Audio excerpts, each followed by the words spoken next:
다 함께 기도하심으로 목요 예배 하나님께 드리겠습니다. 하나님 아버지 감사합니다. 목요 예배로 모였습니다. 좌정하여 주옵소서. 우리 예배를 기뻐 받아 주옵소서. 예배드리는 모든 자가 하나님을 만나는 시간 되게 하여 주옵소서.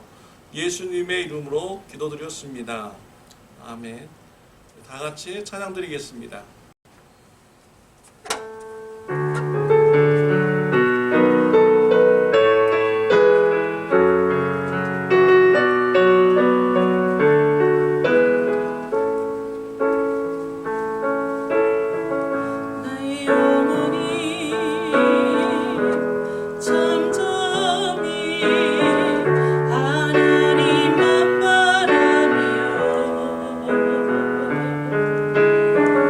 나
감사합니다. 주님 앞에 나와서 목요 예배를 드립니다.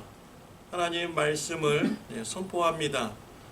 우리의 마음 문을 활짝 열게 성령님께서 은혜 베풀어 주옵시고 깨닫게 하여 주옵소서. 말씀의 순종함이 넘치도록 축복하여 주시옵소서.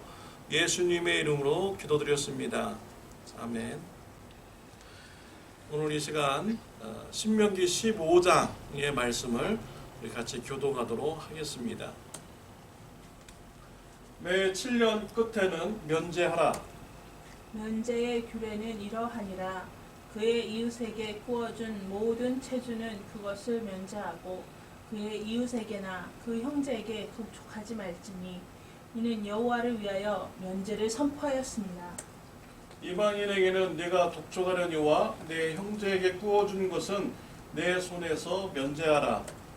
내가 만일 내 하나님 여호와의 말씀만 듣고 내가 오늘 내게 내리는 그 명령을 다 지켜 행하면 내 하나님 여호와께서 내게 기업으로 주신 땅에서 내가 반드시 복을 받으리니 너희 중에 가난한 자가 없으리라.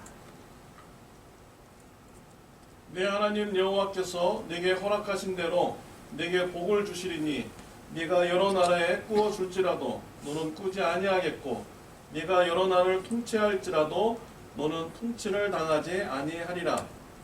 내 하나님 여호와께서 내게 주신 땅 어느 성읍에서든지 가난한 형제가 너와 함께 거주하거든 그 가난한 형제에게 내 마음을 완악하게 하지 말며 내 손을 움켜쥐지 말고 반드시 내 손을 그에게 펴서 그에게 필요한 대로 쓸 것을 넉넉히 구워 주라. 삼가 너는 마음에 악한 생각을 품지 말라. 곧 이르기를 일곱째 해 면제년이 가까워왔다 하고 내 궁핍한 형제를 악한 눈으로 바라보며 아무것도 주지 아니하면 그가 너를 여호와께 호소하리니 그것이 내게 죄가 되리라. 너는 반드시 그에게 줄 것이요 줄 때에는 아끼는 마음을 품지 말 것이니라. 이로 말미암아 내 하나님 여호와께서 네가 하는 모든 일과 네 손이 닿는 모든 일에 네게 복을 주시리라. 땅에는 언제든지 가난한 자가 그치지 아니하겠으므로 내가 네게 명령하여 이르노니 너는 반드시 내 땅 안에 내 형제 중 곤란한 자와 궁핍한 자에게 내 손을 펼지니라. 내 종족 히브리 남자나 히브리 여자가 네게 팔렸다 하자 만일 여섯 해 동안 너를 섬겼거든 일곱째 해에 너는 그를 놓아 자유롭게 할 것이요 그를 놓아 자유하게 할 때에는 빈손으로 가게 하지 말고 내 양무리 중에서와 타작 마당에서와 포도줄 틀에서 그에게 후히 줄지니 곧 내 하나님 여호와께서 네게 복을 주신 대로 그에게 줄지니라. 너는 애굽 땅에서 종 되었던 것과 내 하나님 여호와께서 너를 속량하셨음을 기억하라. 그것으로 말미암아 내가 오늘 이같이 내게 명령하노라. 종이 만일 너와 내 집을 사랑함으로 너와 동거하기를 좋게 여겨 네게 향하여 내가 주인을 떠나지 아니하겠노라 하거든 송곳을 가져다가 그의 귀를 문에 대고 뚫으라. 그리하면 그가 영구히 내 종이 되리라. 내 여종에게도 그같이 할지니라. 그가 여섯 해 동안에 품꾼의 싹새 배나 받을 만큼 너를 섬겼은즉 너는 그를 놓아 자유하게 하기를 어렵게 여기지 말라. 그리하면 내 하나님 여호와께서 내 범사에 내게 복을 주시리라. 내 소와 양의 처음 난 수것은 구별하여 내 하나님 여호와께 드릴 것이니 내 소의 첫 새끼는 부리지 말고 내 양의 첫 새끼의 털은 깎지 말고 너와 내 가족은 매년 여호와께 택하신 곳 내 하나님 여호와 앞에서 먹을지니라. 그러나 그 짐승이 흠이 있어서 절거나 눈이 멀었거나 무슨 흠이 있으면 내 하나님 여호와께 잡아드리지 못할지니 네 손 중에서 먹되 부정한 자나 정한 자가 다 같이 먹기를 노루와 사슴을 먹음같이 할 것이요 오직 피는 먹지 말고 물같이 땅에 쏟을지니라. 아멘. 아멘. 오늘 신명기 15장에서는 안식년에 대한 말씀을 주시고 있습니다. 안식년은 7번째 되는 해를 말하는 것입니다. 안식년이 되면은 이웃과의 그런 채무의 관계에서 모든 것을 탕감해 주라고 말씀을 하셨습니다. 또 집안의 종들에게는요 모두 자유함을 주라고 하셨습니다. 안식년에 대한 이런 율법이 예배에 대한 율법을 말씀하는 부분에 포함되어 있습니다. 이러한 것은 성소에 와서 제사 드리는 것만이 예배가 아니라는 것을 말해주는 것이지요. 하나님의 말씀에 순종하는 이런 삶이 곧 예배라는 것을 의미해 주는 것입니다. 코비드-19 문제로 인해서 저와 여러분들이 교회에 모여서 예배를 드리지 못하고 있습니다. 그렇다고 해서 저와 여러분들이 하나님께 예배를 안 드리는 것이 아닙니다. 저와 여러분들은 삶 속에서 하나님의 말씀에 순종함을 통하여서 산제사에 예배를 드리고 있는 것입니다. 사랑하는 성도 여러분, 삶 가운데서 하나님의 말씀에 순종하는 삶이 풍성하시길 바랍니다. 그래서 하나님께서 기뻐하시는 거룩한 산제사의 예배를 많이 올려드리는 저와 여러분들이 되시기를 바랍니다. 오늘 본문 2절 말씀을 이렇게 보면 면제의 규례는 이러하니라. 그의 이웃에게 꾸어준 모든 체주는 그것을 면제하고 그의 이웃에게나 그 형제에게 독촉하지 말지니 이는 여호와를 위하여 면제를 선포하였습니다. 라고 했습니다. 안식년이 되면 이웃 간의 채무의 관계에서 모든 것을 탕감해 주라고 말씀을 주신 것입니다. 이웃이 누군가가 나에게 와서 돈을 꾸어 갔으면은 안식년에는 그 돈 관계가요 없었던 걸로 다 하라는 그런 말씀을 주신 것이죠. 왜 하나님께서는 이런 일을 이렇게 하라고 하셨을까요? 가난한 자들의 고통을 덜어주기 위한 것이었습니다. 11절에 보면 땅에는 언제든지 가난한 자가 그치지 아니하겠으므로 내가 네게 명령하여 이르노니 너는 반드시 네 땅 안에 네 형제 중 곤란한 자와 궁핍한 자에게 내 손을 펼지니라. 가난한 자와 궁핍한 자를 도와주기 위해서 그들의 그런 어려움에서 건져주기 위해서 안식년에 채무의 관계는 다 없었던 걸로 해주라 라고 하나님께서 말씀을 주신 것입니다. 가난한 자의 삶은 매우 고달픔입니다. 가난한 자의 삶은요 어두운 터널을 한없이 끝도 없이 막 가는 것 같은 이런 삶의 여정인 것이지요. 끝이 없는 이런 고통의 삶을 언제까지 살아가야 되나 참 그 마음이 답답함을 가지며 고통 가운데 살아가고 있는 것입니다. 이런 가난한 자를 하나님께서 불쌍히 여겨 주신 것입니다.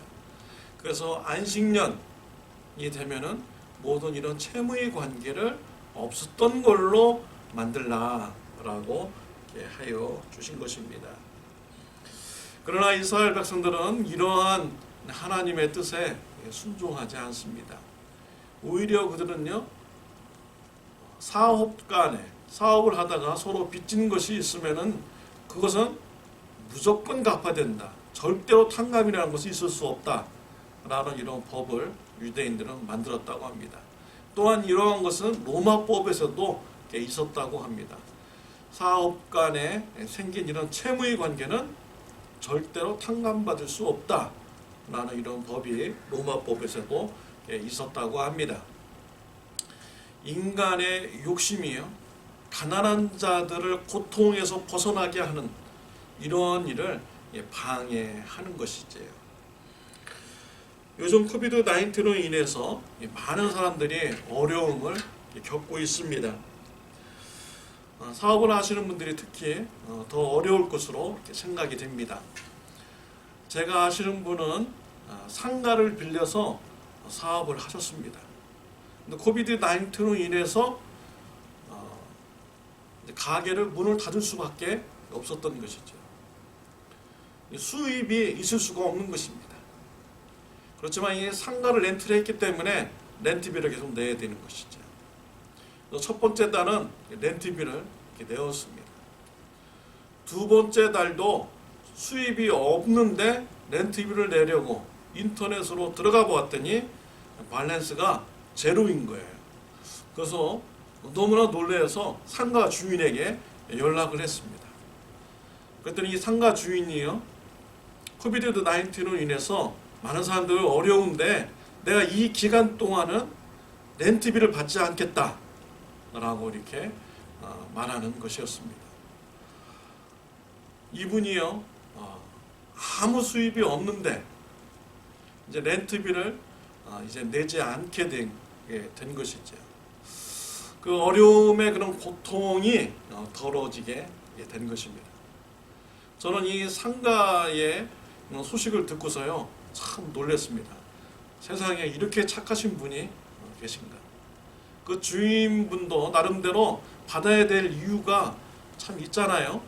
상가를 그분이 샀으니까 상가에 대한 페이먼트를 또 내야겠죠. 또 건물 유지비가 또 이렇게 들어가겠죠. 나름대로 그분도 렌트비를 받아서 해야 될 일이 있는데, 그럼에도 불구하고 상가에 들어오신 분들에게 어려우니까 당분간은 렌트비를 받지 않겠다고 이렇게 말씀을 해준 것입니다. 모두 다 고통을 가질 때, 고통의 시간을 가질 때 고통을 분담하는 이런 사랑을, 이런 배려를 이렇게 해 주신 것입니다. 이런 모습을 볼 때 세상 사람들이 다 놀라게 되는 것이죠. 우리 하나님 아버지의 마음입니다. 하나님께서는요, 가난한 자들의 그런 고통을 덜어주고자 원하셨던 것이죠. 그래서 안식년에 하나님은 가난한 자들의 그런 채무의 관계를 다 탕감하여 주기를 원하였던 것입니다. 이런 가난한 자들을 배려해주고 가난한 자들의 그런 고통을 덜어주는 자에게 하나님께서는 축복을 약속을 하셨습니다. 10절에 보면, 하반절에 보면, 내 하나님 여호와께서 네가 하는 모든 일과 네 손이 닿는 모든 일에 네게 복을 주시리라 라고 했습니다. 가난한 자들을 배려하고 가난한 자들의 고통을 분담하는 자들에게 하나님께서는 그가 하는 모든 일에 축복을 주신다고 말씀을 하신 것입니다. 또한 이러한 일에 나라가 순종을 하면 나라를 축복해 주신다고 했어요. 6절에 보면요, 여러 나라의 돈을 꾸어 주올지언정 꾸지 않는 나라가 될 것이다. 다른 나라를 통치하는 나라가 될지언정 다른 나라부터 통치받는 나라가 되지 않게 할 것이다 라고 하나님께서 축복을 약속해 주셨습니다. 또 안식년이 되면 집안의 종들에게 자유를 주라고 하였습니다. 12절에 보면, 내 동족 히브리 남자나 히브리 여자가 내게 팔렸다 하자 만일 여세 동안 너를 섬겼거든 7째 해에 너는 그를 놓아 자유롭게 할 것이요 라고 했습니다. 안식년이 되면 집안의 종들에게 자유를 주라고 하셨습니다. 자유를 줄 때는요, 그냥 내보내지 말고 후히 주어서 내보내라고 하셨습니다. 그냥 내보내면 어떻게 됩니까? 그 종들이요, 살 길이 막막한 것입니다. 그래서 또 그들의 몸을 팔아가지고 다른 집에 가서 종살이를 할 수밖에 없는 이런 인생인 것이죠. 그래서 그들 스스로 독립하여서 살아갈 수 있도록 후히 주어서 이 종들을 내보내고 자유함을 주라고 말씀을 하신 것입니다. 그 종들이요, 그 집에 와서 6년 동안 일했으면 그가 빚진 것을 충분히 갚은 것입니다. 2배나 더 값을 쳐준 것이나 마찬가지인 것이죠. 그래서 후히 주어서 내보내 주어야 되는 것입니다. 왜 이스라엘 백성들은 종들에게 해방을 주어야 되는지도 하나님께서는 말씀해 주셨습니다. 15절에 보면, 너는 애굽 땅에서 종되었던 것과 내 하나님 여호와께서 너를 속량하셨음을 기억하라. 그것으로 말미암아 내가 오늘 이같이 네게 명령하노라 라고 했습니다. 과거에 이스라엘 백성들이 애굽에서 종살이를 하였죠. 그때를 기억하고 종들에게 안식년에 자유함을 주라고 말씀하신 것입니다. 이스라엘 백성들이 애굽에서 종살이 할 때 보십시오. 얼마나 그들이 고통 가운데 종살이를 하였습니까? 자녀도 마음대로 낳지 못했습니다. 아들을 낳으면요, 나일강에 던져서 죽이라는 이런 억울한 일을 당했어요.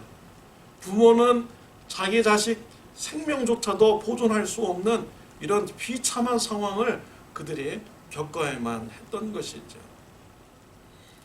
낮에는 고된 노동으로 그들은 힘든 삶을 살아갈 수밖에 없었습니다. 너무나 고통스러워서 하나님 앞에 부르짖었어요. 하나님께서 기도를 들어주셨습니다. 응답해 주셨습니다. 해방시켜 주셨습니다. 왜 이스라엘 백성들을 해방시켜 주었나요? 그들이 하나님을 아주 잘 섬겼기 때문에 해방시켜 주셨습니까? 아니지요. 전적인 하나님의 은혜입니다. 아무 공로 없어도 너무나 고통스럽게 간구하기에 하나님께서 불쌍히 보시고 이스라엘 백성들을 해방시켜 준 것입니다. 노예에서 해방시켜 주었어요. 또 노예에서 해방될 때요, 애굽 사람들의 마음을 움직여 주었습니다. 애굽 사람들이 가지고 있던 이런 재산을 이스라엘 백성들에게 다 이렇게 주도록 하는 이런 마음을 가지도록 하였어요. 자신이 금목걸이 벗어가지고 노예에서 해방되어서 나가는 이스라엘 백성들의 목에다가 막 이렇게 걸어주고요, 손에다가 막 금은보화를 쥐어주면서 가축도 주면서 애굽에서 해방되는 이런 복을 주셨던 것이지. 이것이 나중에 광야에서 하나님의 성소를 짓는데 그들이 기꺼이 이렇게 헌금으로 이렇게 바쳤습니다.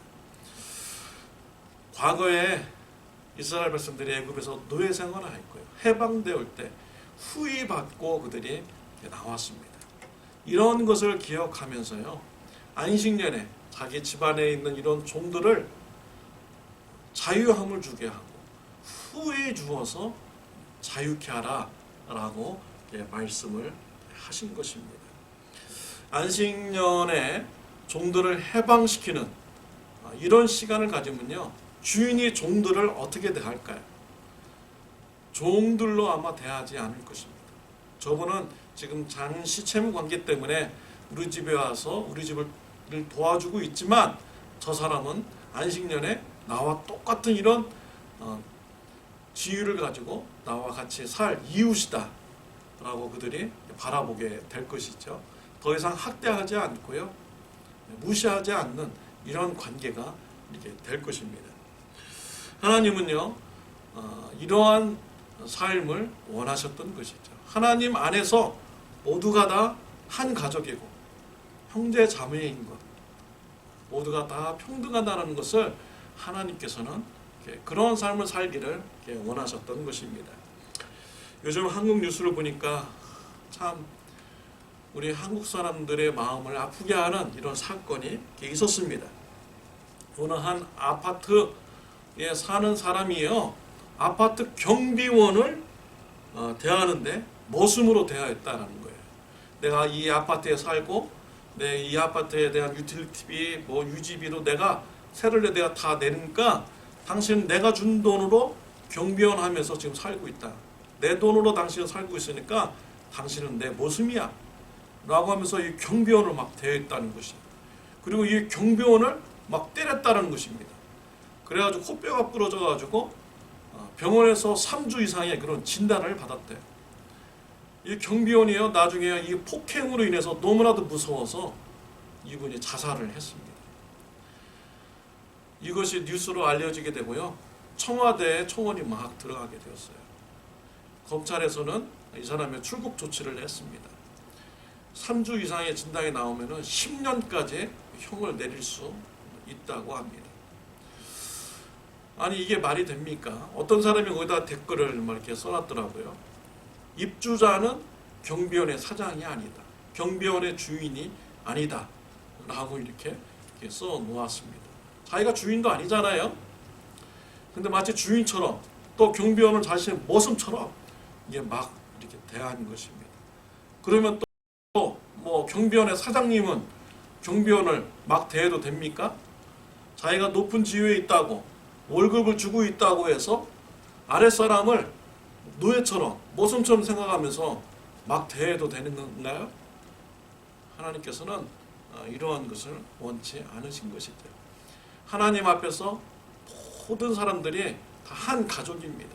한 형제 자매인 것이죠. 모두가 다 평등하고 동등한 것입니다. 빌레몬서에 보면 사도 바울은 오네시모를 이렇게 보내면서 종으로 대하지 말고 형제로 대하라 라고 이렇게 권면을 하였습니다. 오네시모는 골로새 교회의 지도자인 빌레몬 집에서 종살이를 하던 사람이었습니다. 근데 오네시모가 빌레몬에게 큰 재산적 피해를 입히고 도망을 갔습니다. 로마에서요 사도 바울을 만나게 된 것이죠. 감옥에서 만났습니다. 예수님의 복음을 듣습니다. 예수님을 영접하였습니다. 그러니까 바울의 큰 일꾼이 되었습니다. 바울은 오네시모를 다시 빌레몬에게 보내면서 예수님을 영접한 형제이다. 그래서 이 사람을 종으로 대하지 말고 형제로 대해달라. 그가 너에게 빚진 것이 있으면 다 나에게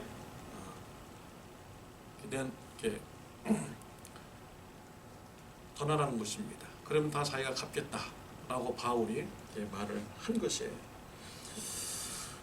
하나님 안에서 예수 그리스도로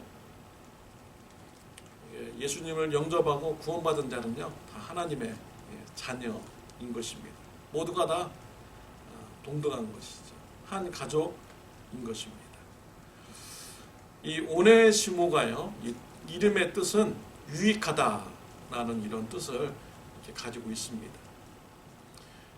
그런데 예수님을 믿기 전에는요 빌레몬에게 큰 피해를 입힌 이런 종이었죠. 그래서 어떻게 보면 무익한 종, 아무 쓸모없는 종이라고도 이렇게 말할 수가 있어요. 그러던 그가 예수님을 영접하고 나서는요 정말 유익한 종이 되었습니다. 바울에게도 유익한 종이 이렇게 되었어요. 또 빌레몬에게도 유익한 종이 되었습니다. 이 오네시모가 후에는요 에베소 교회의 감독이 되었다라는 것입니다. 정말 놀라운 일이죠.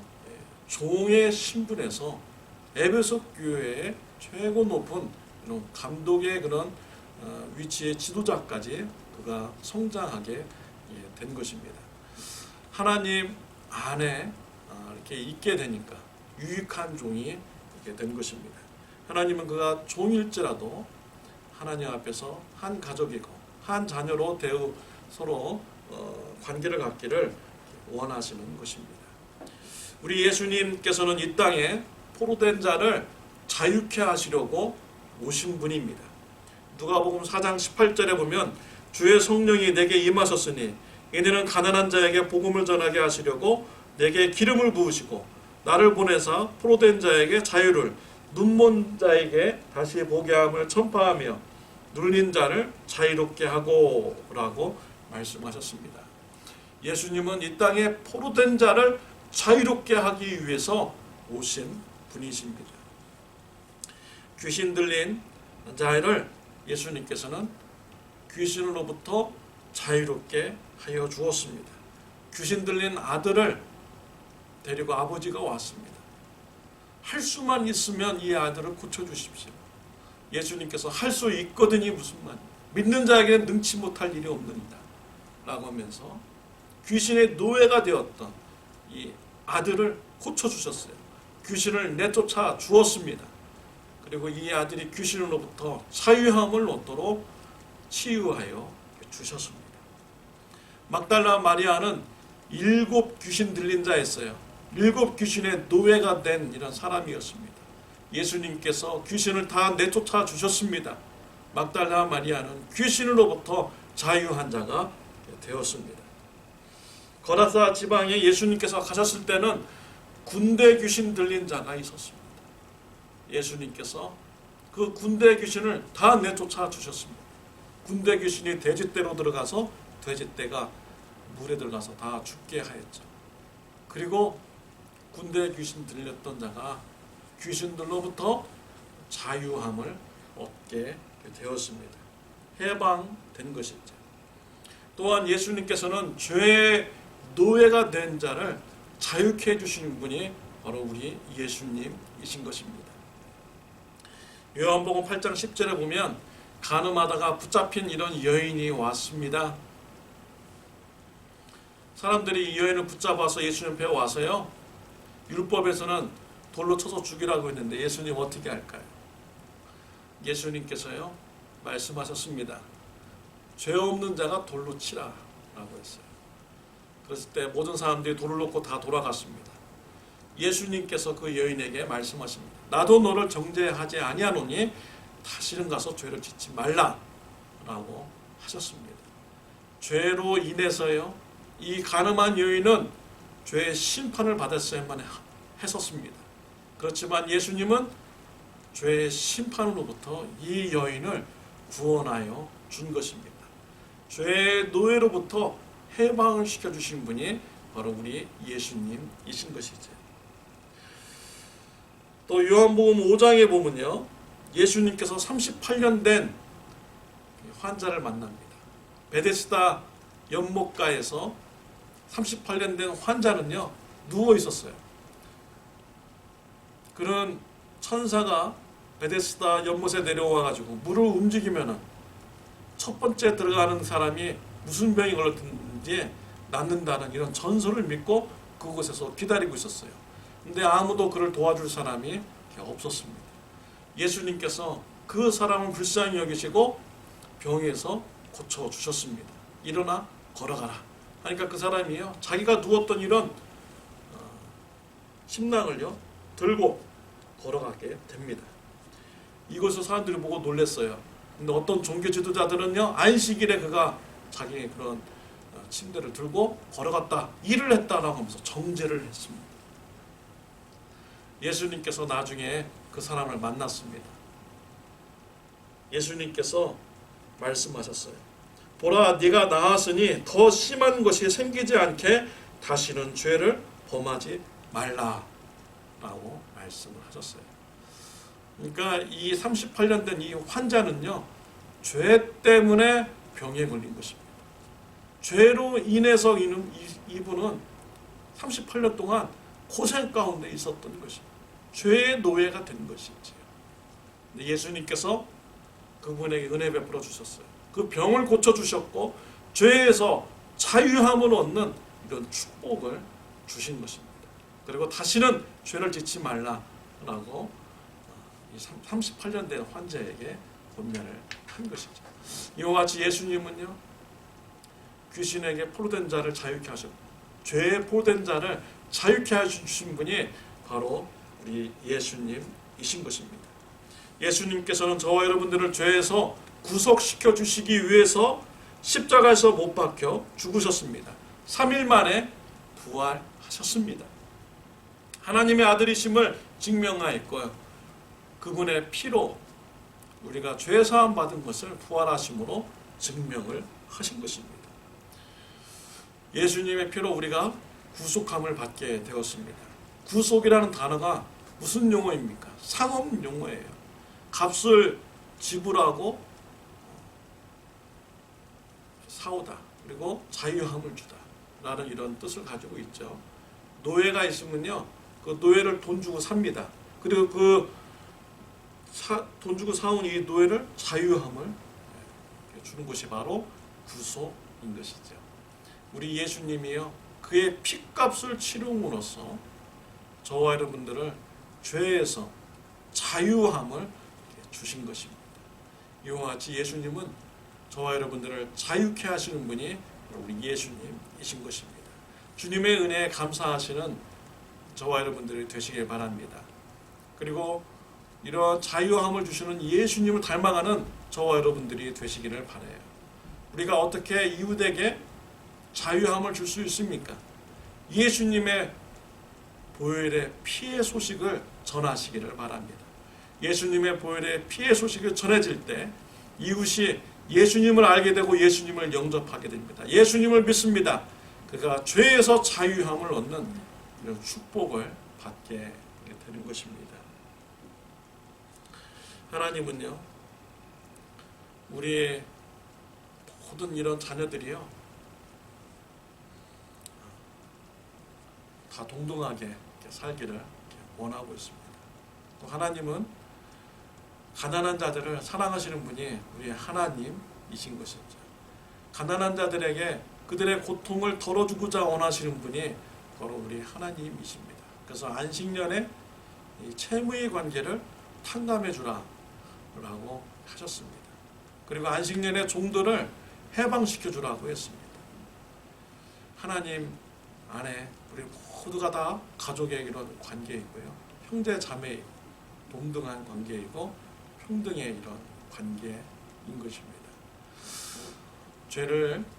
죄의 노예에서 구원해 주신 우리 예수님의 은혜를 우리가 기억하고 감사하며 예수님을 닮아 예수님의 소식을 이웃에게 전함으로 자유함을 전하는 저와 여러분들이 다 되시기를 바랍니다. 기도하시겠습니다. 하나님 아버지, 감사합니다. 안식년 법에 대해서 오늘 말씀을 나누게 해주시니 감사합니다. 하나님의 마음을 알게 해주심을 하나님 감사합니다. 하나님, 우리가 예수 그리스도의 복음을 이웃들에게 전하여서 자유함을 전하는 주님의 자녀들 다 되게 하여 주옵소서. 예수님의 이름으로 기도드렸습니다.